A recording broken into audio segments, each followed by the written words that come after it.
پیارے بچوں، ایک دفعہ کا ذکر ہے کہ علی پور کے گاؤں میں دو گھوڑے شامو اور بابو رہتے تھے۔ بابو صحت اور جسامت میں خوب تھا، جبکہ شامو بیچارہ دبلا پتلا۔ ان دونوں کی آپس میں بہت دوستی تھی۔ ایک دن بابو نے شامو سے کہا، شامو، تم تو ایک عام نسل کے گھوڑے ہو، جبکہ میں خوبصورت اور طاقتور ہوں۔ میرے چارے میں طرح طرح کے میوے ہوتے ہیں اور تمہاری خوراک صرف گھاس پھوس ہوتی ہے۔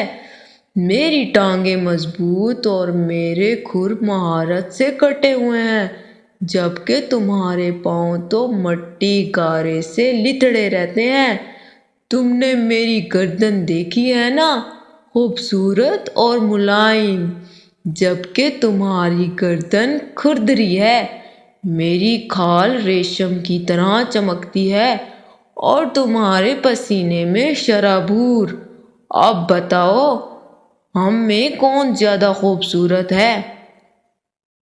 اس پر شامو کو سخت غصہ آ گیا اور وہ کہنے لگا، بابو، اگر یہی بات ہے تو ہم دونوں دوڑ لگا لیتے ہیں، دیکھتے ہیں کون آگے نکلتا ہے۔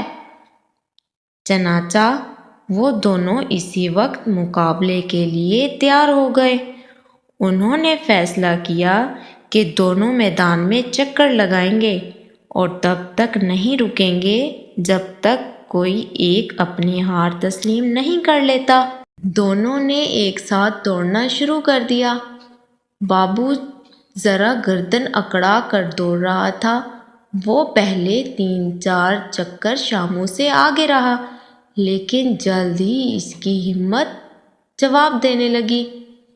شامو نے بابو سے پوچھا، کیوں بھائی، تھک گئے؟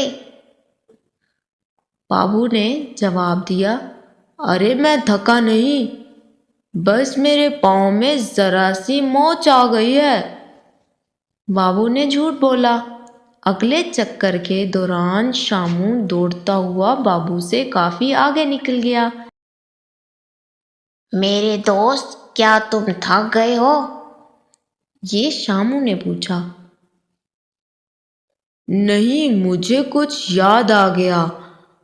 بابو کی سانس اکھڑی ہوئی تھی، لیکن وہ مسلسل جھوٹ بول رہا تھا۔ پھر اچانک وہ رک گیا اور زمین پر لیٹ گیا۔